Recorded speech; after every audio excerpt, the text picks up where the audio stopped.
Bonjour et bienvenue dans cette nouvelle vidéo. Je suis ravie de vous retrouver. Je vais vous parler aujourd'hui du livre de Solveig Ball, Le volume du temps, publié aux éditions Grasset. C'est en fait l'histoire de Tara Selter, une femme qui va revivre sans cesse la même journée de sa vie, en particulier le 18 novembre. Cette journée va recommencer chaque matin à son réveil, répétant la même chronologie, les mêmes détails, la météo, les allées et venues des voisins, tout va se reproduire à l'identique. Tara va être totalement prise au piège dans ce temps, sans comprendre pourquoi ni comment s'en sortir. Ce tome 1 se passe sur un an où Tara revit la journée du 18 novembre. Comment ne pas mourir d'ennui devant cette lecture à la fois contemplative et dans une surabondance de détails très communs? Eh bien, je vais vous expliquer comment ne pas vous ennuyer, parce que voyez-vous, moi, j'ai adoré ce livre et je n'ai pas décroché une seule seconde. Tout d'abord, un petit mot sur l'auteur. Si vous ne connaissez pas, Solveig Ball, c'est une auteure danoise. Elle a eu beaucoup de succès en 1990 et puis elle a décidé de disparaître. Depuis plus de 20 ans, elle vit sur une île au Danemark, l'île d'Aero, et elle se consacre totalement à l'écriture de cette saga. Aujourd'hui, la saga du volume du temps contient 7 tomes qui ont été publiés au Danemark et les 2 premiers viennent d'être publiés en France.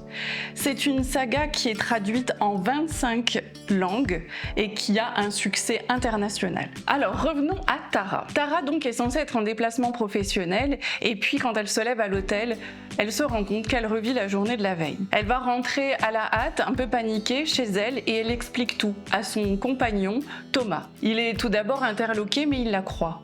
Et ils vont vivre ensemble cette multitude de mêmes journées.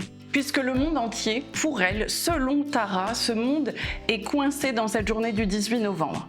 Donc elle va essayer de comprendre avec son compagnon dans quelle faille chronologique elle a pu tomber. Est-ce que c'est une dissociation du temps? Est-ce que c'est un voyage dans le temps? Est-ce que c'est un univers parallèle? Donc vous allez avoir plein d'informations assez intéressantes sur le temps, la relativité du temps. Alors ensemble, ils vont essayer de trouver des réponses, ils vont formuler des hypothèses, ils continuent à manger ensemble, à dormir ensemble, à parler, à faire leurs courses et surtout ils continuent à s'aimer. D'un amour qui est ancré dans un moment présent où il n'y a plus de passé et plus vraiment d'avenir possible. Si vous avez du mal à comprendre très concrètement, le soir quand elle se couche, elle a passé la journée avec son mari et le lendemain, quand elle se réveille à ses côtés, lui ne sait plus du tout ce qui s'est passé la veille. Et donc chaque matin, elle lui réexplique, elle lui dit « Je suis coincée dans la journée du 18 novembre, il n'y a rien de grave. » Mais je ne peux pas sortir de cette journée, je revis tout le temps la même. C'est aussi 20, 30 jours qui s'écoulent ainsi.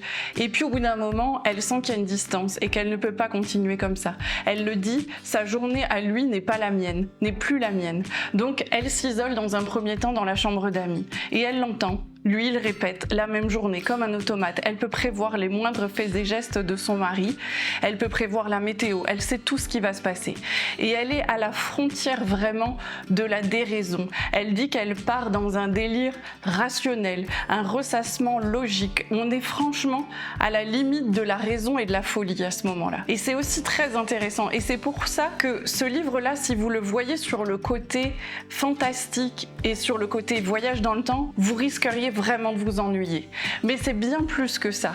C'est une réflexion sur le temps, sur notre rapport à la routine, à nos habitudes, sur notre rapport au moment présent. Et puis dans cette incompréhension, dans ce flou, il y a cette histoire d'amour qui ne peut plus vraiment continuer comme ça et qui devient un moment totalement monotone puisque tout ce qu'ils vivent ensemble est absolument éphémère. Je ne vous dirai pas la suite parce que je ne veux pas vous en dire plus.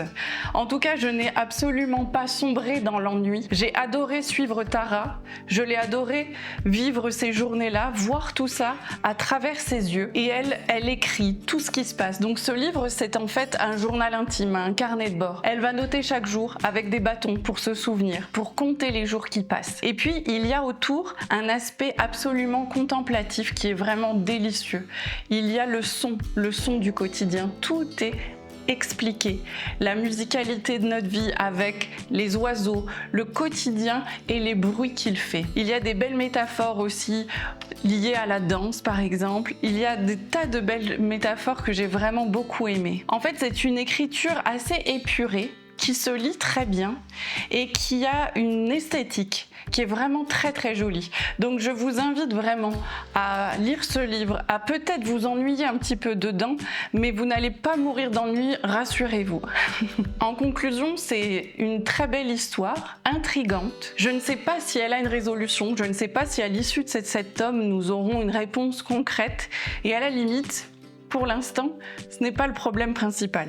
En tout cas, c'est une belle écriture qui est métaphorique, qui est musicale, qui est poétique et qui, avant de questionner les univers parallèles ou la relativité du temps, c'est surtout une réflexion philosophique qui questionne notre condition et notre rapport, nous, avec notre quotidien. Je vous remercie de m'avoir suivi dans ce petit voyage dans le temps.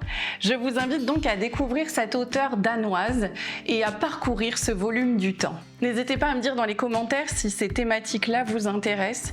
Si c'est le cas, dites-moi. Et si vous avez déjà lu ce type de livre, partagez-moi vos recommandations parce que moi, c'est vraiment un thème qui m'intéresse vivement. Je vous remercie en tout cas de m'avoir suivi jusqu'ici. N'hésitez pas à vous abonner à la chaîne si vous aimez le contenu. Vous pouvez également liker la vidéo et puis on se retrouve en tout cas très bientôt pour une prochaine vidéo. En attendant, prenez bien soin de vous. À plus, bye bye.